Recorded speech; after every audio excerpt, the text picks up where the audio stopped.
Kranker Bär, ein Kodiak mit Hautproblemen und großer Schatten. Das schauen wir einfach mal, weil das kann man wirklich nicht so genau sagen. Sie haben sich ja hier auch schon wieder gesehen, gerochen, gehört. Also ich gehe einfach mal zum Schlafen hinein zurückziehen. Die polstern die sich richtig aus, die drücken die dann mit dem Körper, mit den Füßen drücken die das so ein bisschen zurecht, damit die dann da wirklich wie in einem kleinen Nest drin schlafen können.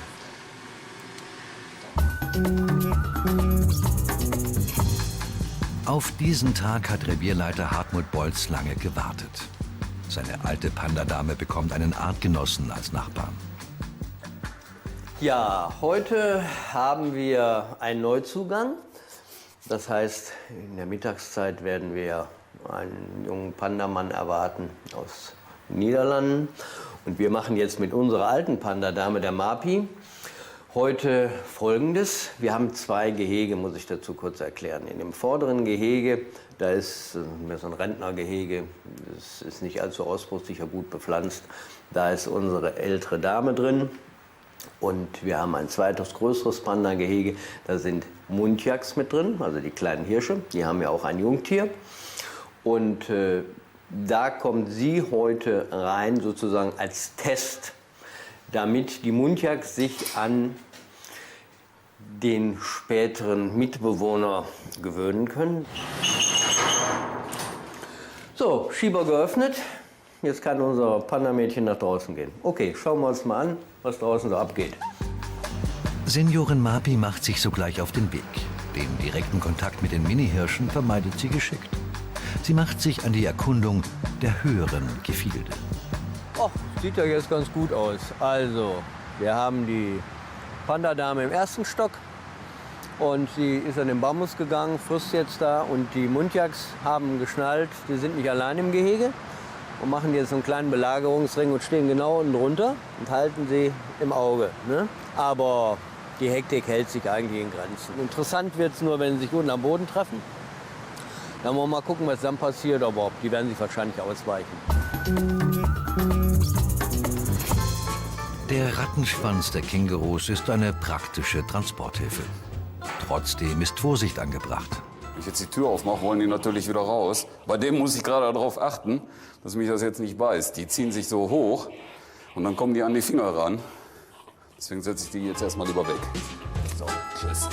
Bevor die Fußbodenerneuerung beginnt, muss Sigi alle Tiere umquartieren. Jetzt muss ich versuchen, den irgendwo ein bisschen in die Ecke zu treiben, damit ich eine Chance habe, den zu packen. Das wird allerdings alleine ziemlich schwierig, weil der da alle Möglichkeiten hat, mir auszuweichen. Wenn das gar nicht geht, hole ich mir gleich 2 Menschen von der Baukolonne und dann mache ich das mit denen zusammen. Komm, entscheide dich mal am besten für die linke Ecke. Wäre nicht schlecht. Tja, jetzt ist er freiwillig rausgegangen.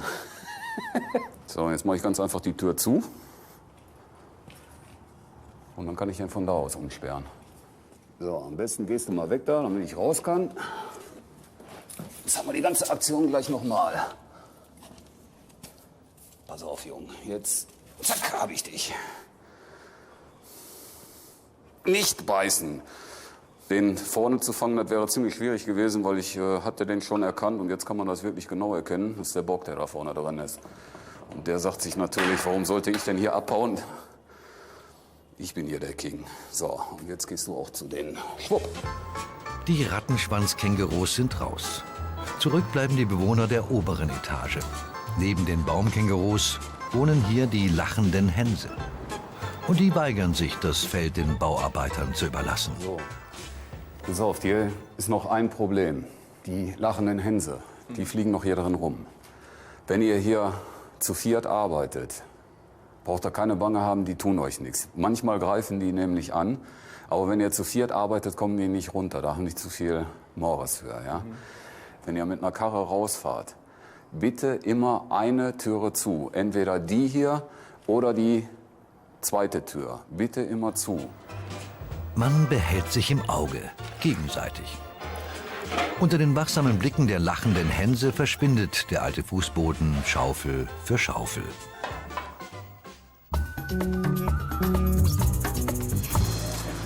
So, da sind wir gespannt, wie das gleich losgeht. Ivona lässt als erstes die Mädels ins Becken. Nach einem halben Jahr sind endlich wieder alle vereint. Die Seelöwinnen benehmen sich wie immer. Kein Zickenalarm, kein Streit untereinander. Ohne Kerl ist alles okay, aber Bullepitt ist nicht weit. Hier, jetzt, guck mal. Die ist hier. Wow. Die erste ist schon im Graben. Ja, jetzt, guck mal.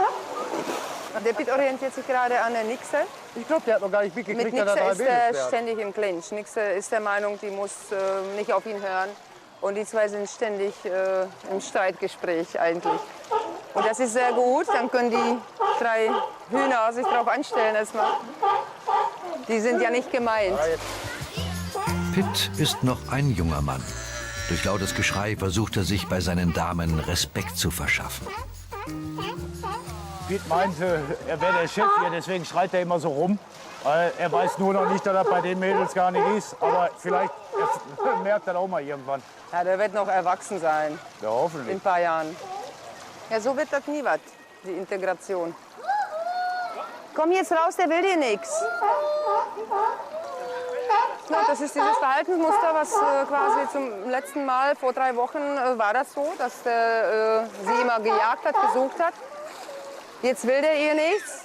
Sie denkt aber wahrscheinlich, der könnte wieder kommen und mein Trauma vertiefen, ja. Katja, komm. Komm hier raus. Der will dir nichts. Komm raus, komm. Ja, hier raus. Ja, komm.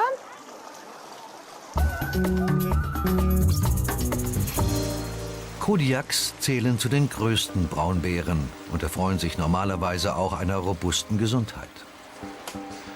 Doch heute muss Tierarzt Manuel Garcia Hartmann Bärendame Winnie in Narkose liegen. Es gibt zu diesem Patienten eine Vorgeschichte, weil wir einen zweiten Bären haben, der genau dieselben Hautveränderungen zeigt, zumindest auf Abstand, was wir so gesehen haben. Deswegen müssen wir jetzt genauer hinschauen. Und der Befund bei dem ersten Bären war, dass es nicht ansteckend ist, dass es was Positives ist, eigentlich eine leichte Hautveränderung. Nur wenn es nur eine leichte Hautveränderung ist, die nicht ansteckend ist, warum bekommen es dann 2 Tiere? Das ist ungewöhnlich, für uns überraschend und deswegen wollen wir den zweiten Bären jetzt genauer untersuchen. Nicht, dass da mehr im Busch ist, als es auf Abstand so aussieht. Und bei den großen Bären ist es natürlich so, da gibt es keinen anderen Weg als die Vollnarkose, um die zu untersuchen. Was sicherlich schwierig ist, aber sich in dem Fall nicht vermeiden lässt. Winnie bringt rund 8 Zentner auf die Waage. Da braucht es mehr als eine Spritze, um die stattliche Dame ins Reich der Träume zu schicken. Oh, das war schlau jetzt von dir. Hi. Da hast du etwas zu schnell gesehen, hä? Das hast du etwas zu schnell gesehen. Ja, wunderbar.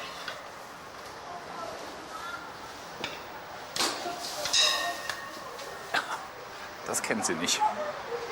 Bis zum Eintritt der Narkose, das ist etwas abhängig von ihrem Aufregungsgrad. Und ich schätze mal, dass sie sich eben ein bisschen aufgeregt hat. Wegen der vielen Leute wird es wohl um die 10 Minuten dauern. Die Panda-Omi Mapi wohnt für ein paar Tage bei den Muntjaks. Damit die Muntjaks sich ganz einfach daran gewöhnen, dass sie nicht alleine im Gehege sind, dass hier noch ein Mitbewohner ist. Deshalb läuft das Alttier jetzt hier rum. Dann wissen sie, aha, da ist ein Panda. Und wenn dann ein paar Tage später ein anderer Panda da rumläuft, dann ist das so normal, dann interessiert das niemand mehr. Es geht ganz einfach nur um sich daran gewöhnen, sie sind nicht alleine. Da ist noch ein Mitbewohner in der WG und der macht nichts. Den brauchen wir einfach nur tolerieren, drehen uns um, wenn er vorbeikommt. Die Sache ist gut. Und deshalb machen wir das hier, damit es dann später ganz ruhig abläuft, wenn der andere dann das Gehege auskundschaftet. Wir müssen uns mal schauen, wie schnell der ist.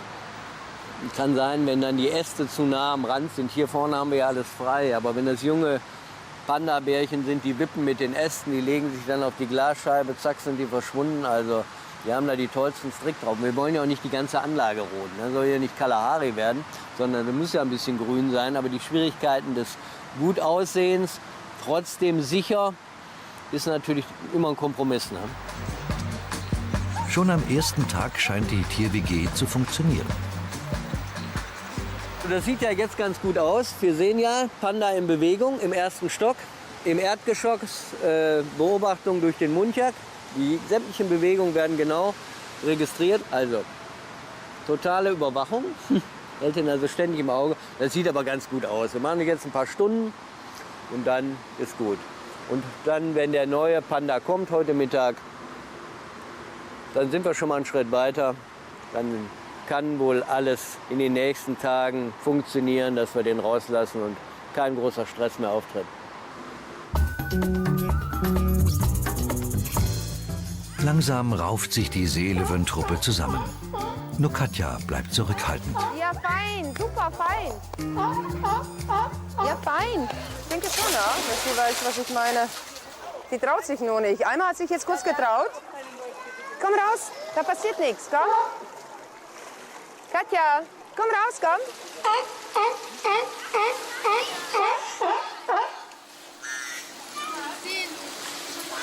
Sie guckt immer, wo er ist, jetzt auch wieder. Komm, trau dich, komm, trau dich. Katja, komm raus, komm, na komm raus. Ist alles gut. Gib ihr Zeit, dann kommt die auch. Ja, ich habe die jetzt animiert, dass die einmal hochgesprungen ist. Hat sich umgeguckt, dann hat der Dicke die angebracht. Was heißt nicht sie, aber der hat halt gesprochen. Da ist sie wieder reingesprungen. Da muss sie jetzt durch. Ja. Pitt kann sein Glück kaum fassen. Wieder 3 Mädels mehr im Harem. Eine beglückende Herausforderung für den Jungbullen. Sunny. Macht die an. Die Kleinste meint, die müsste die Ja. Welle. Sunny ist sowieso so eine geborene Chefin. Aber hallo. Die macht am liebsten das, was sie will. Katja ist im Becken. Wunderbar. Die hat sich jetzt gucken wir mal Ruck direkt gegeben. füttern und dann sehen wir mal direkt, was Ja, los ist. genau. Beim Füttern ist das auch anders. So wie es aussieht, ich meine, man muss jetzt erst mal den ganzen Tag sehen, sieht es ganz gut aus. Wir haben also alle Tiere tatsächlich im Becken, ohne große Hektik. Ich meine, er bölkt da rum, naja, das ist nicht das Problem, genau, weil er das immer macht. Aber vor allen Dingen auch die beiden Mädels, die wir von drüben rübergeholt Ist haben, gut, ist gut. Bleib da. sind gut drauf. Die haben da also scheinbar überhaupt keine Probleme. Katja wird sich dran gewöhnen, das ist eine Sache der Zeit, aber sieht gut aus. Wir werden den Tag mal abwarten. Jetzt gleich noch füttern, mal sehen, wie sie dann reagieren. Beim Dann sind wir schon einen Füttern Schritt ist alles weiter. anders, ja. Ja, und das sollten wir auch tun. Wir haben nämlich, Ist schon 11? ja, na, Ach so. Kodiakbärin Winnie will einfach nicht schlafen. Sie hebt den Kopf noch und beißt gezielt nach dem Stock. Da würden wir nicht reingehen. Die müssen wir noch ein bisschen nach unseren Händen beißen. Die müssen wir noch ein bisschen tiefer in Narkose legen.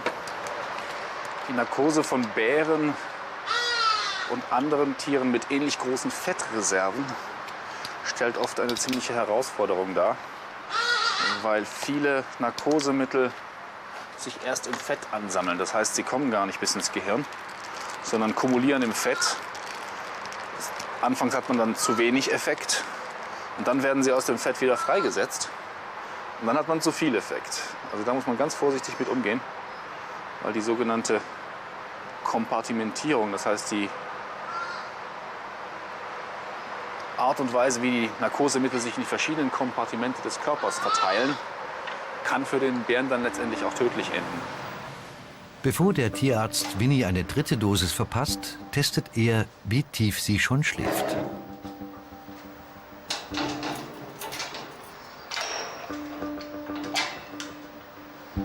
Normalerweise, wenn sie keine Reaktion mehr auf Berührung gibt, wenn sie keinen Augenreflex mehr hat, wenn man ihr den Unterkiefer ohne große Kraft aufmachen kann und wenn sie auf Berührungen in den empfindlichen Regionen, das heißt im Ohr oder auf der Nase, nicht reagiert, dann kann man davon ausgehen, dass sie in einer tiefen Narkose ist.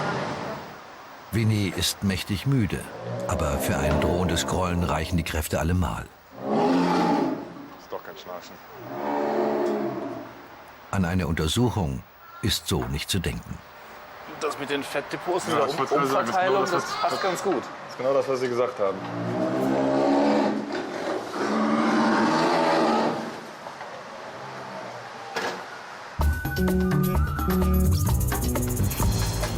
Kurator Dr. Jochen Reiter hat einen neuen Zoobewohner im Kofferraum. Hartmut Bolz und Kollegen sind schon mächtig gespannt. Hallo. Ja, ihr könnt es wieder nicht erwarten. Ich bringe euch ein neues Tierchen. Der sieht ja echt stark aus, ne? Und vor allen Dingen, Der ist natürlich total aufgeregt. Dort war er jetzt nicht lang. Hat einen schönen Namen, Ayako. Colorful Child, also farbenprächtiges Kind. aha. Wir haben uns jetzt einen frischen Kater sozusagen geholt aus Beeksebergen, aus einem befreundeten Zoo in den Niederlanden. Erwarten dann später auch noch aus der Schweiz ein Zuchtweibchen und hoffen, dass wir dann viele kleine Pandas kriegen. Ja, ganz schön moppelig, ne? Für einen Einjährigen ganz gut im Futter, würde ich sagen. Er hat sich vorher schon den Pflegern angepasst. Also, oh, danke, danke. Er sieht ja ganz schön kräftig aus. Also ein ziemlich kräftiger Kopf, soweit man jetzt von vorne, weil der Kopf ja sehr hell ist, fällt halt auch so besonders stark auf. Ne? Erst einmal kommt Ayako in seinen Stall. Hier wird er die nächsten Tage bleiben und sich von der anstrengenden Reise erholen. Hätte ich jetzt nicht gedacht, dass er so schnell. Erstmal sucht er sich natürlich die letzte, entfernteste Ecke von uns, weil er uns überhaupt nicht kennt. Und alles ist neu für ihn, ungewohnt. Und dann müssen wir erstmal ermitteln, wie weit kann er springen, wie weit wippt er, was hat er alles drauf. Und er scheint einiges drauf zu haben, weil wir haben jetzt gerade ein paar Informationen erhalten. Da, wo er her ist, aus den Niederlanden, hält man sie in einem Bärenstall, weil die Außenanlage der Panda-Bären nicht sicher ist und die ständig ausgebrochen sind. Was sagt uns das? Lass uns lieber ein paar Äste mehr absägen, als im Vorfeld gedacht. Ne?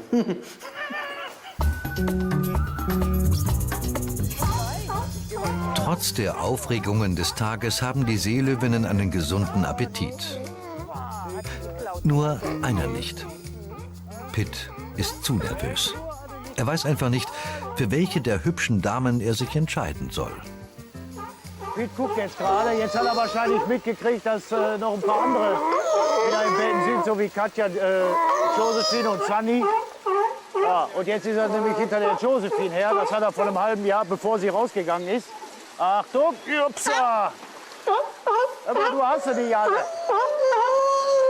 Das können wir selber nicht so nachvollziehen, ob das jetzt einfach nur Spielerei von ihm ist oder er geht quasi nur auf sie zu und sie reagiert, indem sie jedes Mal abhaut.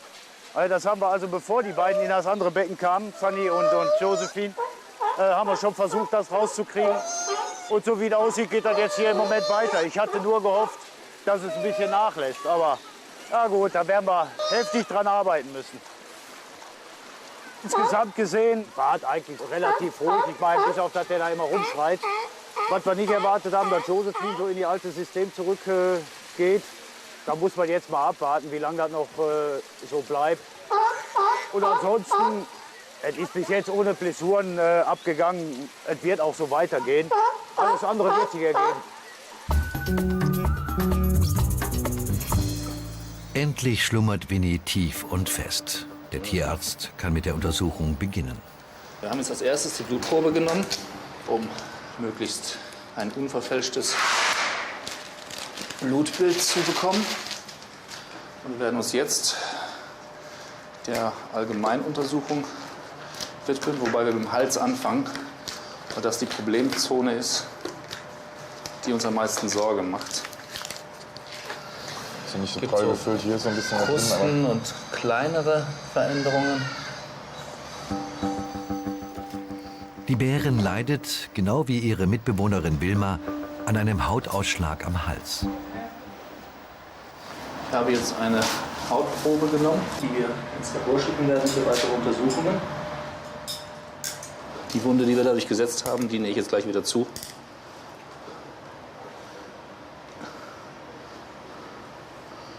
Wobei ich sagen muss, dass die ein unheimliches Leder haben. Und ein unheimliches Gewicht. Selbst für 2 kräftige Männer ist das Wenden der 400-Kilo-Dame Schwerstarbeit. Nach der Aufwegspritze heißt es, sofort raus aus der Höhle des Bären. Wie schnell das Mittel wirkt, ist vorher nicht abzusehen. Insgesamt ist Tierarzt Manuel Garcia Hartmann mit dem vorläufigen Ergebnis der Untersuchung zufrieden. Bis auf die Haut macht sie einen guten Eindruck. Sie ist etwas zu fett, sie ist überfüttert worden.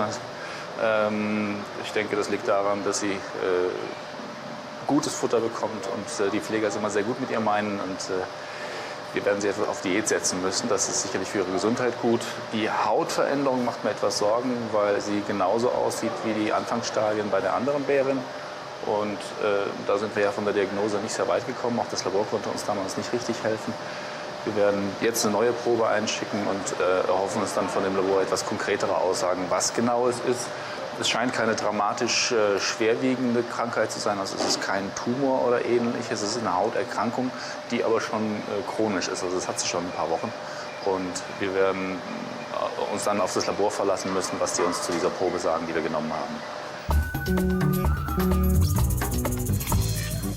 Die Gorillas wirken immer ein bisschen so, als hätten sie viel Zeit. Zu viel Zeit. Deshalb wollen Stefan und Max für ein wenig Abwechslung sorgen. So, Max. Haben wir heute mal wieder Schließdienst zusammen? Ja. Kennst die Prozedur bei mir ja schon? Natürlich. Wir nutzen die Zeit, um ein bisschen Beschäftigung für die Affen zu machen. Ja. Machen wir heute wieder Kartons. Du hast ja heute noch Eier gekocht. Können wir die Eierwaben nachher auch schon nutzen. Einer schmiert mit Kraut ein, der andere mit Körnern hinterher. Schließdienst heißt der Dienst, der nachher das Affenhaus zumacht und hier auf der Seite halt die Tiere alle reinholt, damit die Besucher eine längere Zeit haben, die Tiere auch noch draußen zu sehen. Und das habe ich halt heute mit Max zusammen und die Zeit, bis wir die Tiere reinsperren, nutzen wir eigentlich in der Regel, um Beschäftigung zu machen oder machen Lehrlingsunterricht, dass die Lehrlinge noch was lernen. Und heute machen wir halt einfach nochmal wieder ein bisschen Beschäftigungssachen für die Affen, die wir dann halt morgen Nachmittag den Tieren halt als Beschäftigungsfutter, das sagt ja schon der Name, halt reichen können und dann haben sie halt noch was zu tun. Ja. Beschäftigung für die Tiere heißt also erstmal Beschäftigung für die Pfleger. Mit klebrigem Rübensirup basteln Stefan und Max ein Geduldsspiel für Affen. Ja, und so sieht das Ganze dann halt fertig aus. Man schmeißt ein paar Körner rein, der Max hat vorher den Kraut drauf getan. Ich schmeiße ein paar Körner drauf, schockelt ein bisschen, dann kleben die Körner halt fest. Und das hat schon so ein bisschen Beschäftigungsmaterial dann. Relativ schnell gemacht, nicht viel Arbeit drin, aber sehr viel Spaß für die Affen. Azubi Max macht seine Sache gut. Wir sind zufrieden mit Max. Der ist jetzt halt so weit, dass er halt alle Abteilungen jetzt mittlerweile alleine machen kann. Klappt auch relativ gut. Der hat heute die Küche ganz alleine gemacht. Natürlich ein bisschen Unterstützung von uns noch gekriegt, aber ansonsten sind wir sehr zufrieden mit ihm. Und wenn er sich so weitermacht, dann denke ich, dass er mal ein ganz guter werden kann. Aber ich sollte nicht zu viel loben. Ich bin echt schon gern hier. Ich muss sagen, gefällt mir echt gut hier im Affenhaus. Ich war ja vorher eher skeptisch, weil ich dachte, mit Affen arbeiten ist eher schwierig. Aber wo ich dann die erste Woche hier war, da war ich total begeistert. Und jetzt mittlerweile gefällt es mir so gut, dass ich eigentlich schon gern hier bleiben würde. So, aber es gibt halt auch noch andere Reviere, die schön sind. Aber das ist natürlich hier so ein Highlight. Die Rattenschwanzkängurus wollen zurück ins renovierte Zuhause. Gleich ist es soweit. Sigi übernimmt den Feinschliff. So. Mein Gott, die müssen geschaufelt haben wie die Verrückten. Ja, einmal durchgucken. Also bisher sehr zufrieden. Ich verändere jetzt nur einmal kurz hier an der Stelle für das Nest ein bisschen was. Und dann bringe ich mal noch ein bisschen Deko rein, die Nester aufbauen und dann können die Tiere wieder zurück. Etwas zum Naschen und vor allem frisches Heu für die Schlafnester. Dann ist alles wie früher, bis auf den Bodenbelag. Wir haben vorher so einen richtig festen Lehmboden drin gehabt. Der war exzellent für die Tiere. Den mussten wir dann allerdings einmal oder manchmal sogar zweimal in der Woche mussten wir den komplett auflockern, weil der immer festgetreten worden ist. Und jetzt haben wir hier eine Mischung, das ist mehr Lehm-Sand-Mischung. Die sind vorher auf dem Lattenboden rumgelaufen und haben sich dann ab und zu mal die Füße und auch hinten den Schwanz, wenn er über den Boden schleift, ein bisschen angescheuert. So, Mädels, jetzt geht's wieder zurück. Die aufgeweckten Rattenschwanzkängurus finden den Weg nach Hause fast ganz allein. Im Moment sind sie erstmal neugierig. Die erkunden das jetzt erstmal, weil der gesamte neue Boden, der riecht natürlich komplett anders als das, was vorher drin gewesen ist. Im Moment ist es wirklich nur Neugier, wobei einige schon anfangen, so in Richtung Nest zu gehen und zumindest schon mal da durchgeschlüpft sind. Da die mehr dämmerungs- und nachtaktiv sind, werden die sich wahrscheinlich gleich ziemlich schnell in die Nester verziehen. Was ich hoffe, jetzt zu sehen, deswegen bleibt das auch erstmal noch da liegen, die Reste von dem Schilf. Diese Bürstenkängurus haben eine wunderbare Angewohnheit. Die können Nistmaterial in ihrem Schwanz transportieren. Und zwar gehen die hin, formen das zu so einem kleinen Büschel zusammen und ringeln das dann mit dem Schwanz zusammen, ringeln die das ein und tragen das dann in ihre Nester rein. Jetzt haben die natürlich hier schon vorgefertigte Nester, deswegen sieht man das hier nicht sehr oft.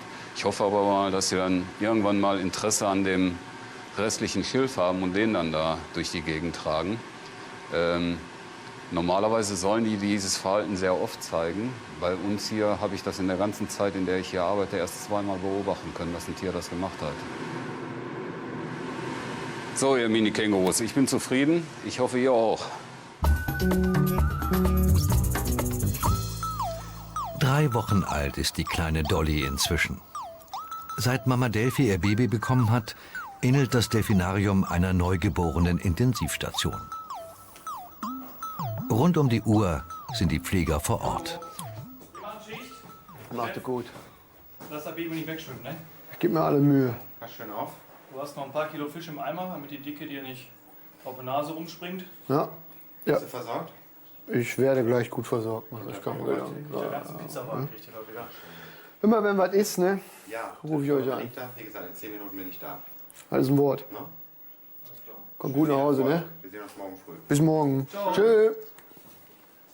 Wenn so ein kleiner Delfin auf die Welt kommt, dann ist er eigentlich recht lebensschwach für unsere Verhältnisse, müsste man sagen. Die haben kein Immunsystem. Und gerade, man sagt so, die erste kritische Phase, das sind so die ersten 3 Wochen. In dieser Zeit darf man nicht viele Verhaltensweisen übersehen, die darauf hindeuten könnten, dass das Baby ein Problem hat. Wenn man da was verpasst, das geht sehr, sehr schnell, dass aus einem anfänglichen Problem ein großes Problem wird und das Baby vielleicht nicht überlebt. Das kann passieren. Das wollen wir nicht. Deshalb sitzen wir hier und beobachten das Baby wirklich 24 Stunden am Tag, dokumentieren das Ganze, legen Statistiken an, vergleichen mit anderen Delfinen und geben uns die nötige Sicherheit, dass wir wirklich alles dafür tun, dass dieses Baby, das da schwimmt, einen guten Start ins Leben hat. Bis jetzt hat sich die Kleine prachtvoll entwickelt. Revierleiter Ulf ist sehr zufrieden. Ganz wichtig ist immer zu sehen, trinkt das Baby regelmäßig? Wenn ja, wie oft trinkt es? Hochgerechnet dann letztendlich auf den ganzen Tag. Wie viele Minuten nuckelt es wirklich bei der Mama rum? Nuckeln stimmt ja nicht ganz, aber wie viele Minuten säugt es tatsächlich? Und außerdem muss ich auch ganz ehrlich sagen, ist halt auch schön zu sehen, wenn so ein Baby schwimmt und wenn die mit der Mama spielt. Und das ist schon ein Highlight, was beobachten zu dürfen.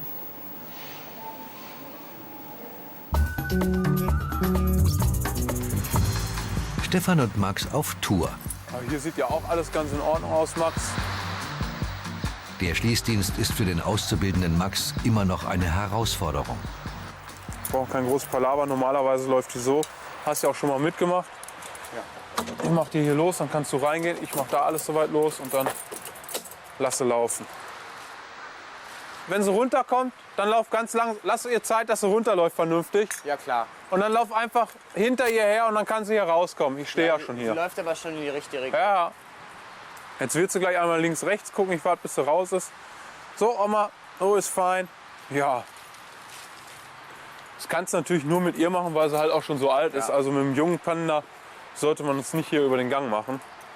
Aber siehst ja, die läuft total gut und alles ist, glaube ich, auch schon hinten drin. Ja. Ist schon ein relativ schöner Dienst. Da hat man ein bisschen Zeit noch für seine Tiere, kann sich die Tiere noch mal angucken. Oder so wie heute haben wir halt ein paar Beschäftigungssachen und sowas gemacht. Das ist halt schon relativ angenehm und es sind halt auch nicht mehr so viele Besucher im Zoo. Hat man wirklich so ein bisschen Zeit für sich selber im Zoo. So, Oma, das war richtig super. Schön, wie du reingelaufen bist. Ganz toll. Ja, Feierabend, gute Nacht.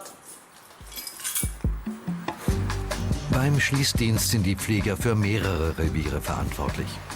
Darum müssen sie sich auch bei den Nachbarn auskennen. Wir haben ja das neue Weibchen aus Arnheim gekriegt. Die ist ein bisschen ängstlich. Die wird abends noch aufgetrennt von der Mutter und von dem jungen Bullen getrennt. Und deswegen gehe ich jetzt alleine rein, trenne die eben auf und dann kannst du von hier draußen so ein bisschen gucken, wie sie laufen. Eigentlich sind Antilopen generell oder Bongos auch relativ schreckhaft. Die sind relativ ruhig, deswegen können wir auch zu denen draufgehen, können sie auch so ein bisschen sortieren. Und nur mit die Kleine sich so langsam aber sicher daran gewöhnt, dass halt immer einer drin ist und so ein bisschen dirigiert, solange sie halt noch aufgetrennt ist von der Gruppe.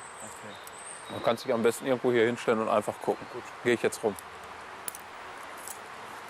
Also lernen kann man auf jeden Fall immer was. Egal wie man die Tiere einspielt oder wie man sich damit verhält. Natürlich lerne ich sowas auch, aber so sehe ich es aktiv. Ist ja auch immer individuell verschieden bei allen Tieren. Und bei unseren Tieren ist es also, dass sie jetzt relativ ruhig sind. Aber ich habe es auch noch nicht gesehen, wie die Tür aufgeht. Von daher muss ich ja auch mal gucken, falls ich das mal machen muss oder so. Ja, Stefan ist halt, von dem lernt man halt viel, weil er ist so auf einer Wellenlänge mit den Azubis, also mit mir jetzt auch so und liegt wahrscheinlich daran, dass er auch noch jünger ist und so und er weiß halt jede Menge. Es macht halt Spaß von ihm zu lernen. So. Ja, hast du gesehen, Max? Ja. Also hat relativ gut geklappt. Hast gesehen, die Kleine ist auch zügig reingekommen. Jetzt noch auf zu den Gorillas, dann auf Affenhaus abgeschlossen und dann haben wir es geschafft. Okay. Delfinmama und Baby können in aller Ruhe ihre Runden drehen. Ulf passt auf, dass nichts passiert. Jetzt geht es wieder auf 8 Uhr zu, 20 Uhr.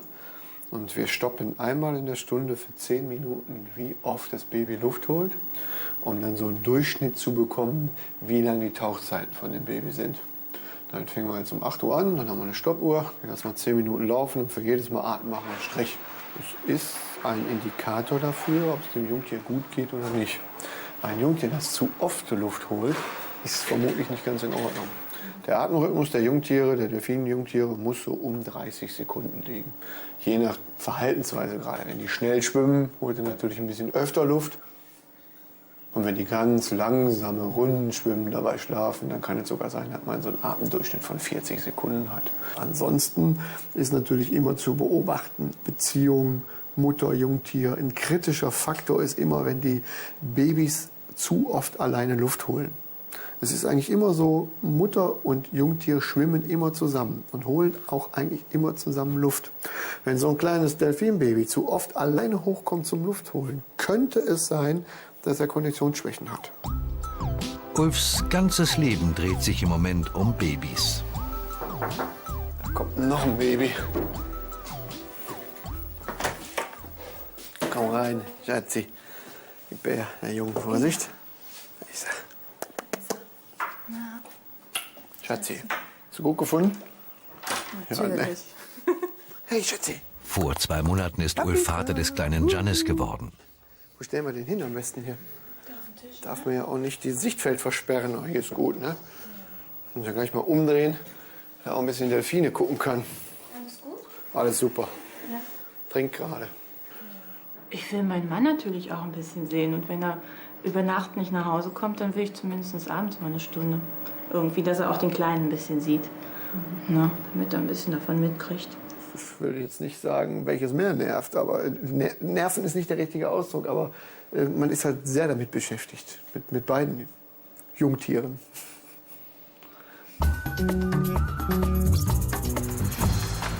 Um sie vor Füchsen zu schützen, müssen die Kraniche in den sicheren Stall. Ich würde sagen, wir machen es so. Du kümmerst dich um den Mandschurenkranich. Hier ist ja der Hahn, weißt ja, wie du mit ihm umgehen musst. Vergesst nur nicht, Futter und Wasser offen zu stellen, dass er reinkommt und dann ist gut. Ne? Okay. Dann gebe ich dir den Schlüssel und dann gehe ich da hinten hin. Gut. Okay, bis gleich. Ne? Azubi Max versucht es.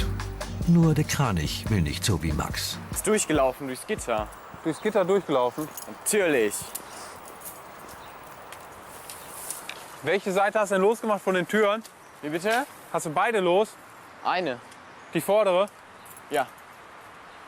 Dann geh noch mal vorsichtig langsam rum und dann guck mal, dass er reinkommt. Ja. Das Schwere daran ist halt, dass der Kranich manchmal ein bisschen viel Schiss kriegt. Und ich denke, dass er gerade vielleicht ein bisschen zu schnell hinterm Kranich hergelaufen ist, nicht genügend Abstand gelassen hat. Ansonsten läuft er eigentlich wirklich vor einem her und weiß auch halt, wo er abbiegen muss und geht halt in sein Häuschen rein. Das war vielleicht ein bisschen zu viel Druck für den und deswegen ist er halt einfach durchgelaufen. Passiert mir manchmal auch, aber in der Regel ist es eigentlich so, dass er relativ gut läuft. Nächster Versuch, diesmal zu zweit. Ein bisschen mit dem Schlüssel rasseln und drin ist der Kranich. Erfahrung macht eben den Meister. Ja, hat doch geklappt. Also klar muss man lang hier bleiben und hat vielleicht noch was zu tun, aber mir macht es relativ viel Spaß, hier noch in dem Zoo rumzulaufen und halt noch mal in andere Gehege gucken, andere Reviere, was da so los ist, was man so, da sieht man halt immer was Neues. Und halt, wie gesagt, dass man da noch was tun kann, Affenbeschäftigung vorbereiten und sowas. Ja, ist schon ganz nett. Machen wir es jetzt so, einer füttert die Bärenstummel, ich teile das Futter für die Gorillas auf und dann fahr durch. Die Bärenstummelaffen warten ungeduldig auf ihr Abendessen. Am liebsten würden sie Max sofort von der schweren Last befreien. Aber der Azubi setzt sich durch. Das ging doch super. Ohne Tierverlust. Die haben ordentlich Hunger. Ich muss auch aufpassen, dass sie mir nicht auf die Schalen springen oder so. Das machen die nämlich auch ziemlich gern. Das Futter wird auf mehrere Plätze verteilt. So gibt es keinen Streit um die Leckerbissen. Sehr beliebt ist alles, was rot ist und süß schmeckt.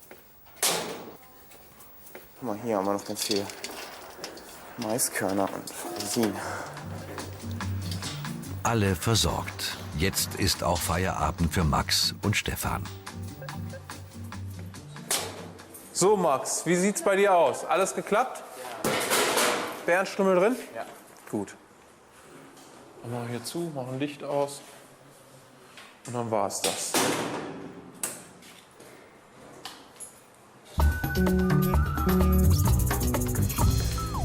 Normalerweise muss Ulf die Delfine nachts nicht füttern. Anders ist das mit einer stillenden Mutter im Becken. Wenn so ein Delfin, ein erwachsener Tümmler im Durchschnitt 6 bis 8 Kilogramm Fisch täglich frisst, die Delphi frisst im Augenblick bis zu 18 Kilogramm Fisch. Warum? Ganz klar, die hat ein Jungtier, die säugt das Jungtier mit Milch. Die Delfinmilch hat 40% Fett. Im Vergleich dazu menschliche Milch hat 10% Fett. Die muss also den ganzen Tag über diese Energy Drinks fürs Baby produzieren. Und da geht natürlich die ganze Energie rein. Und deshalb braucht die so viel Fisch. Ist aufgetaut. Wird ihr schmecken. Hallo Schätzchen, dann komm mal her. Upsala, bitteschön. Ja, also man sieht, dieses Jungtier, die Delphi vor allem, traut ihrem Jungtier schon sehr, sehr viel zu. Das Jungtier darf alleine schwimmen. In den ersten Lebenstagen ist es für die Delphi gar nicht möglich, im Stehen zu fressen. Da können wir ihr den Fisch nur zuwerfen. Aber man sieht wunderbar, wie die Kleine da rumpaddelt und wie selbstsicher die Delphi hier ihren Fisch frisst. Das ist schön anzusehen. Das zeugt auch ein bisschen schon von Selbstständigkeit von dem kleinen Delfin, der sich eigentlich, weil die Mama frisst, gar nicht mehr auf die Mama angewiesen ist. Guck mal, da ist sie. Jetzt da. Gut gemacht, Schatz. Super. Jetzt geh wieder zum Baby. Schwimm zum Baby, komm. Gut gesättigt kommt Delphi wieder ihren Mutterpflichten nach. Trotz der vielen Stunden vor der Scheibe genießt Ulf den Anblick. Ich bin natürlich zunächst einmal froh, dass dieses Baby einen super gesunden, verspielten Eindruck macht. Dass das Baby von der Delphi ist. Ich habe erlebt, die Delphi habe ich genauso beobachtet wie dieses Baby jetzt hier. Die ist 92 hier bei uns zur Welt gekommen. Und jetzt zu sehen, wie toll die Delphi mit ihrem Baby jetzt hier umgeht, ist absolut beeindruckend für mich. Ja, das war die erste, die Delphi. Und jetzt sehen wir das Baby von der Delphi. Das ist schon wirklich ganz toll. Sieht gut aus. Nächstes Mal bei den Robotschnauzen Schlammschaufeln im Raubtierbecken, frisches Wasser für die Zwergotter. Lektion Wehrvogel. Azubi Maike lernt am lebenden Objekt.